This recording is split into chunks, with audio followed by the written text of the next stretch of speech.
Hi Aquarius, welcome to your What They Aren't Telling You reading for November 23rd through November 22nd. Everything you need to know about this reading is in the description box below, as well as the Recommend a Reader shout out, which goes to Black Rose Tarot. Love and support to her, check her out, show her some love and support. This is intended to be a romantic love reading, but it may resonate in other areas of your life. It could also be that this is on a kind of a positive bent in the sense that someone's, recognizes now is not the right time to bring this up for whatever reason, but it's because of their concern for you and their care for you. It could also be that someone's just not wanting to tell you right away the rush of emotion they feel for you. They fell hard, that sort of thing. They're just trying to give it some time. All right, Aquarius, what do we got? King of Wands, that could be Sagittarius. Ooh, Empress, that could be Taurus or Aries. Five of Cups, the Fool, that could be Gemini, Virgo, or Aries. High Priestess, Pisces or Cancerian. Knight of Wands, Leo. Wheel of Fortune, Three of Swords. All right. Okay. All right. Oops. So, is this somebody trying to be boastful or proud, or did you tell somebody you wanted to date other people or whatnot? Oh, goodness gracious, I forgot to turn down the volume on that. Hold on a minute. Oh, you shush. Did you end with somebody? Or did they end with you? Did you? All right, what's this? Hold on a minute. What's this Wheel of Fortune? What's this Wheel of Fortune? There's been some kind of change here. We got Knight of Pentacles.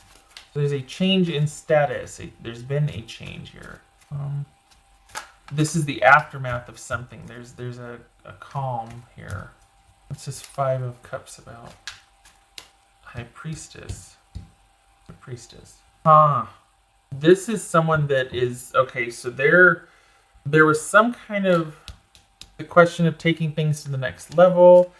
Are we in it or not? What are we doing? And the person actually was like, well, but why would they? We got the Five of Cups and the Three of Swords here. Why would they leave it? They're heartbroken. Did you end it? And they're like, oh yeah, cool. That's what I wanted too. And then they're just like devastated in private. What's High Priestess about? The Moon. What's this Knight of Wands about? The World. What's this Fool about? Neither one of you got out of this scot-free. We got the Three of Swords here. I think someone's telling you that they're not telling you that they're brokenhearted and hurt, but they're telling you they want to figure out what's going on, and they just can't deal with how uncertain things are, and they are brokenhearted and hurt, and they're not letting. It's like they got you at arm's length, and they're just wanting to move past the grief and the pain of this situation. They're just wanting to. It's like both of you are trying to grieve and move past this and just get out there and get after it and start anew. It's just Three of Swords. I can't tell if it's you two putting this all behind you and starting together, or if it's you two going your separate ways, though. It's just Three of Swords. Oh, dang it. This Empress.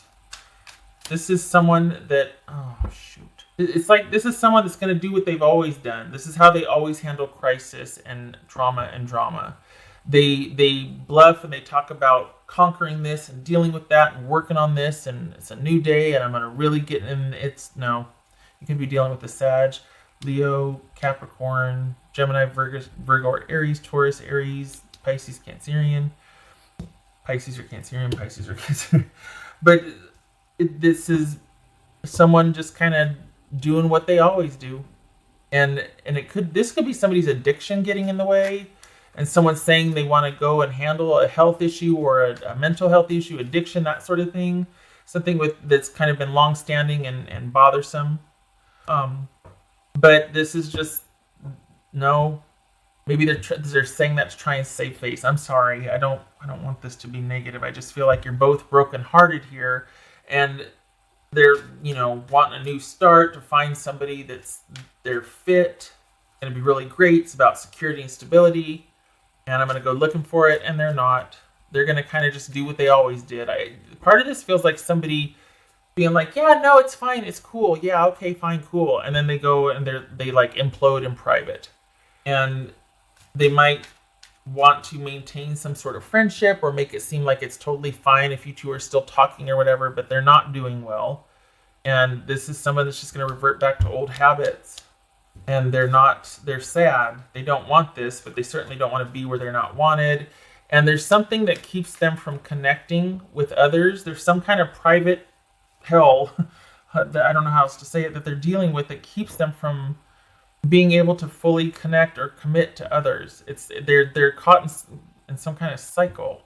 And they got to deal with that in order to be able to really be present with someone. And they tell you that they want to get to the bottom of it. That might even be why, hey, I need to break up because maybe rehab. Maybe I need to go on a walkabout emotionally and see what's going on with me or that sort of thing. But actually what they want to do is just create as much distance from this heartache and pain and fear and uncertainty as they can by going out and dating someone else and involving themselves in this project and going here and traveling there. Busy. This is somebody that just, that's how they manage their sadness and their disappointment, is they get out there and they do new things and they go places and they date other people and this and that. But it just creates more busyness around a very sore subject. And it just creates even more mess because eventually they're going to get brokenhearted with this situation or this person. And I gotta tell you, Aquarius, I feel kind of bad for them because I feel like they're doing the best they can, but they just can't get out of their own way. And they think a new start, but the new start isn't what it looks like. It's not like you wake up one day and you just feel like being a good person and a better person and then that's it for the rest of your life. It takes work and it's sweaty and it's messy and scary and you cry a lot. And it's leaning on friends and family and solitude and all of it. And it's a slow process. It's not an immediate thing that you can just get out there and get in front of and take charge and make it yours. And for what they need to resolve, it's going to take a lot more than that. And it runs deep. This is something intimately connected to their way of dealing with things. It's a long-standing issue, and they've got to do a deep dive. So this is about you cutting your losses and grieving and you just kind of leaving them to it, because this is someone that might say, I'm going to work on things, or, well, let's just leave it open-ended, but I really do need to take some time to figure this out. I want some change in my life. I want to change for the good, and I need space to do that. I really want to figure this out. But that's actually just them wanting to get as much distance from how much pain they're in by going out and recreating and starting up new situations. And they're not ready for a new beginning. They're not solid. They're not sure. In fact, they're very unsure and scared and are praying for a miracle. And I feel bad. This is someone that's trying to make everybody else believe that they're okay when they're not. They miss you. They're not happy with their life. But they don't want to be a burden. So they pretend like everything's fine and it's not. And I think what they would tell you also too is that they wish they could have worked out with you. They wish that they could have found the happiness that they're looking for with you. But they always get in the way. And they don't know why, and it makes them sad and it makes them ashamed. And it's then they beat themselves up and they want to be by themselves because of the shame, and they beat themselves up, and then they come waltzing back in like, hey, hi. Like it wasn't, I'm better now, thanks. Part of me thinks that they want you to wait, but they would never ask that of you. It's almost like this is someone that wants you to be happy and wants you to go because they feel terrible if they were holding you back. Because I think they intimately know what it feels like to be held down and held back, and they don't want you waiting for them because they're embarrassed that this is something they keep doing. So this is somebody that wants you to kind of go and be happy and do your own thing, and don't mind me. I'm just going to be over here short-circuiting for a little bit, but I'll bounce back. I always do. There's a lot of shame connected to this for them. So I feel for them. I feel like they're trying to do the best they can, and they're just having a hard time. And rather than drag you down with them, this is someone that just wants to get out there and get after it and create some distance and move on and move away and busy so that I don't want to feel. And you can't chase after them You can't do their grief for them. Certainly not, and that's not what's here anyway, but it's one of those things where you just kind of got to let them go and hope they're going to be okay until you hear from them again, and you will. They'll be back many times. This is not over, but it takes its toll, doesn't it? Oof. Time to let go. Yep. Off they go. They'll be back, but just this is one of those things where you're like, okay, well, here I go this way, there you go that way. You can't deal with it for them. Some of them be too proud to ask for help because of the shame, and that's really unfortunate. It's hard. Air. Yep, you need to lighten the load. You need to get out there, take some walks. Do it. This is. It feels like this is about you getting some space, breathing some fresh air, getting to a place where you can get kind of cerebral and logical about this rather than emotional. Not that you're emotional per se, but to lighten the load emotionally. Get out there, friends, social, do stuff, do the things, get social, get some distance from this, or at least do things to where this issue is not the only thing happening in your life. It's not the only thing that's taking your attention, just to kind of balance out the load on your life right now. This is abiding, and you're going to be dealing with this for a while. So is your person. So buffering it with social connection and activities and things like that is going to help a lot. We got the holiday season coming up. Hopefully that's going to keep you busy. But this is something that you need to get some distance from, because you just might surprise yourself and want to go after them and try and help, or say something you might regret, or just you need to get some distance as well from this. There's a Fool right there too. They've got to deal with this on their own. This is about you letting them walk away and you going the other direction, and all right, it's a new day. I'm gonna pick myself up, and again, they're coming back.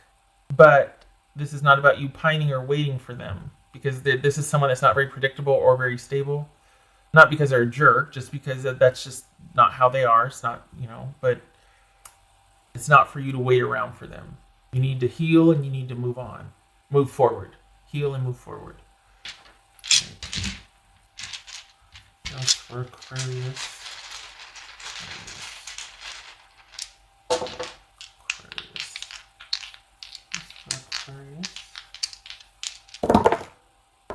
King of Wands reversed, and the Eight of Cups. Yep. This could, again, Sagittarius, this is someone, there's going to be delays. This is not a non-starter right now. This is somebody that is not able to figure out how to do something or what to do. This is someone that's kind of like just machinating and going in circles, and it's time to go your separate directions. You can't be involved with what they're dealing with. You can't fix it. You can't help it. You didn't create it. It would be codependent or not good for you, because this person doesn't know where to begin, and trying to help them, trying to see them through this would kind of take over your life as well, and it becomes very codependent very quickly. Not a good thing. They'll figure it out. This is somebody who lands on their feet, but is it to walk the same path or is it to go a different direction? Not your concern. Just that's why you got to walk away, because this is someone that's not. They don't have a clear path forward of what they want to do. Could be very demanding, very controlling, very just, especially when they get cornered. They don't know what to do, how to do it. Kind of just doing this like busyness for busyness sake and intensity, because I gotta feel like I'm doing something and I'm passionate about something in it, but it's there's nothing behind it. And you've got your life to live, you've got your things you need to take care of that you need to get back to, and steer clear of this while they figure it out. This is for them to figure out. It's about turning point, you two going your separate directions. All right, Aquarius. I hope this was helpful, and I hope I don't want to say it's any consolation. I mean, if it's any consolation, they're coming back. I don't want you to wait for them. I don't want you to lose ground in your own life. I wish it were better news. I'm sorry, but there is a lot that they have to deal with. There's a lot of shame surrounding it, so they're kind of defensive. But you have to let them go do how they do, and you need to get back to your life and fortifying that. and continuing on and getting social and keeping busy. Your keeping busy is different from how they're going to do it, though. I feel like they're going to visit old haunts or do what they always do and try to, and eventually they'll come around. But you've got quite a solid path to return back to, and that's where you need to be and moving forward. Okay. I hope this was helpful, Aquarius, and I hope to see you in the next reading. You take care.